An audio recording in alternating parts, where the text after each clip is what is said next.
We're diving into some of the most common concerns people have about using AI in the workplace. There's three main concerns that I often hear. The first is that AI is not ready. Mm-hmm. The other is that AI is not secure.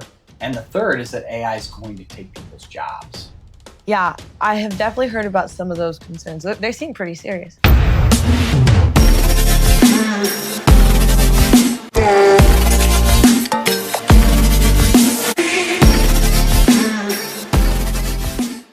Hey everyone, I'm Iman, and with me today is Steve Savage, CEO and founder of Savage AI, and we're diving into some of the most common concerns people have about using AI in the workplace and how his business is helping businesses overcome those concerns and thrive. Welcome, Steve. Good to be here. Thanks for having me. Oh, we're so happy that you're able to make the time for this today. So, Steve, what do you think are some of the common concerns companies have about using AI in the workplace? There are three main concerns that I often hear. Mhm. First is that AI is not ready. Okay. The other concern that I hear is that it's not secure. Mm. And I guess the third thing I hear is that it's going to take people's jobs. Those are some serious concerns. Yeah, absolutely. And there's stories about them that we often hear in the media. They're featured, and so it's on people's minds. Do you think that's why most companies are avoiding using AI? Yeah, I would say that definitely has a bearing. Are their concerns valid, or do you think that, it's not true? Yeah, well, I think it's somewhere in between. Okay. Any good company is going to identify the risks of a project or maybe a new piece of software, and they're going to make sure that those concerns are being addressed in a reasonable way before they start. So let's start with the idea that AI is not ready. Is that really true? Well, it depends on the tool. Okay. See, the mainstream tools like ChatGPT, I know, Microsoft 365 Copilot, and Google, they're already providing major benefits to those that already use them. And they're improving this software all the time. But that hasn't stopped major companies like Ernst & Young, NASDAQ, the Mayo Clinic, 3M, General Electric from adopting and using these tools like Microsoft Copilot. Can you give me an example of a mainstream tool in action then? Yeah, I think I can. Most companies are already using a productivity suite like Microsoft Office, Word, Excel, Outlook, PowerPoint, Teams, and they use it every single day. What they don't know is that Microsoft has responsibly integrated an AI tool, they call it Microsoft 365 Copilot, into these tools, and it's enhancing user productivity significantly. The companies that I already mentioned, they're all using Microsoft 365 Copilot right now. That's really cool. But then what happens if companies don't turn on Copilot? Nothing really. And that's kind of the problem. See, the software they're using, it's decades old. It helps, but with AI, it can be even more productive. So companies that are not turning on these tools, they're going to be playing catch up later. Now, what I would encourage any company to do is flip the script, embrace AI early and become a leader in the industry. They could even do some PR if you think about it. They could say, hey, company XYZ, it leads the industry. They've implemented AI. Wouldn't it be awesome to be able to say that? That's a great point. Let's move on to our next concern, that AI is not secure. Mm-hmm. What are your thoughts on that? Well, it's a valid concern for sure.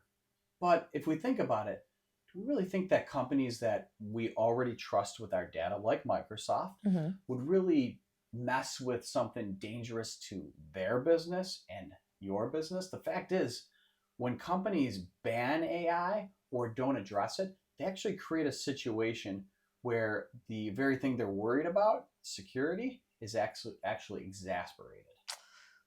Really? How so?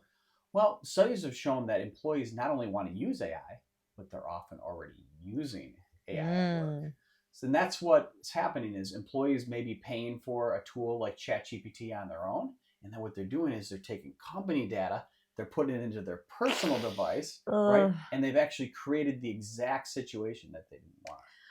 That makes sense. I see. So if a company was to embrace an AI tool rather than banning it, it would actually form as a protection for their own data in their own company, correct? That's correct.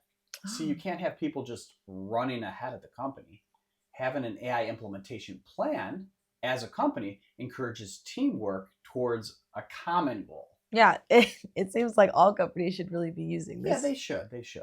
And this is another huge leap forward. Just like when PCs became mainstream in businesses some 30 years ago, you were either an early adopter or Mm-hmm. guess what? You were playing catch up later. Later. Yeah. We should learn from the mistakes of those so many companies back then who really resisted that new technology. Mhm. And we want to take a more proactive approach right now. And what approach do you recommend? What approach is that you're talking about? Well, it starts with seeing AI for what it really is. It's a productivity tool that helps you eliminate waste and focus on value added projects and initiatives. Hmm. But do you think AI will eliminate jobs? Well, possibly, but that doesn't mean that companies have to just reduce headcount or that people will become unemployed because of it. Sounds like they will, though. Let me provide an example. Before PCs and email, only some 30 years ago, companies had secretaries. And what they would do is they would type letters on typewriters from a blank page. Mm-hmm. Done. They post that via the mail, right? And the introduction of PCs and email made that process more efficient, right? Okay. But that didn't mean that secretaries lost their job. Instead, their jobs evolved, where now the term secretary is no longer used, and their position was upgraded and enhanced with a more value added role for the company. Maybe they became, for example, a customer service rep, but it was their experience that was valuable to the company. And because of that, they're able to keep their job. It just changed a little bit. That makes sense. Okay, so their jobs changed for the better, Mm-hmm. but I heard that some jobs may go away completely. And if someone's in that position, what do you think they can do? Hmm. Well, my advice to individuals is that they recognize the experience that they've gained in their current role. Then they want to do is help their company identify and embrace AI so that they can be more productive and they can look for the new opportunities that are created. So, what do you mean by new opportunities? Well, all companies have a backlog of important projects and initiatives. They're often not started or those projects just aren't completed on time. And that's because employees are overloaded with their daily tasks. So companies often face a choice between not doing the project or hiring additional people. Well, why don't they just hire new people? Well, because most companies recognize that there's a lot more to hiring a new employee than really meets the eye. It comes with risks and costs, so they often end up not doing that new project by default. That's kind of where they end up. As a result, these projects and initiatives, though very important to the company, they often turn into missed goals and missed opportunities. That's true. Wow, that's a lot to take in. So, how can a company use AI to solve this problem? Well, first, they need to recognize that it's human resources that are still their most valued asset. Okay. With people's experience, their talent, their industry knowledge, companies shouldn't be looking to downsize. Instead, they should be looking to reduce wasted talent and redirect it to initiatives that are actually going to help their company grow.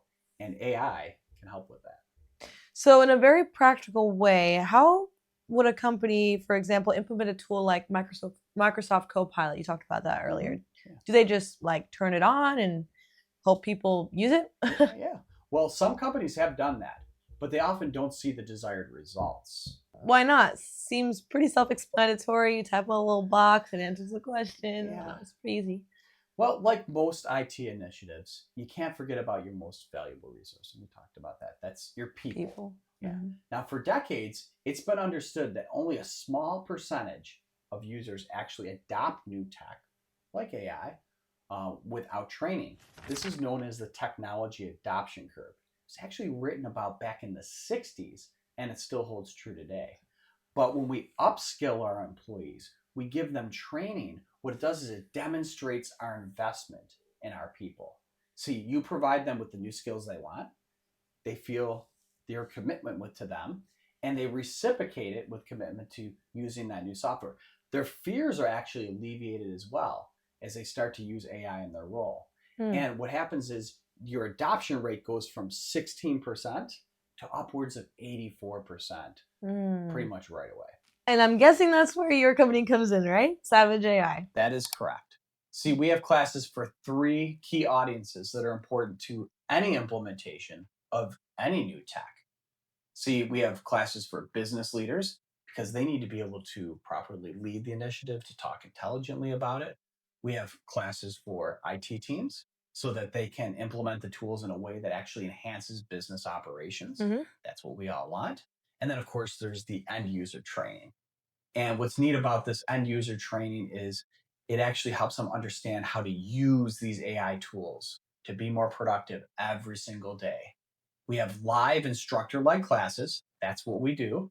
And each of these three groups has classes available to them so that they can get the specific knowledge and skills that they need so that the company can successfully integrate AI into their operations. That's really insightful, Steve. Is there anything else that you'd like to tell our viewers watching today? Yeah, if there's any companies out there that want to learn how to adopt AI at work quickly and efficiently, I invite you to book a free 15-minute discovery call with us at savageai.com. At the very least, hit subscribe because each month we're going to be exploring specific AI use cases at work across different industries Oh, and businesses. okay. Thanks again, Steve. This was really fun and insightful. I appreciate your time too.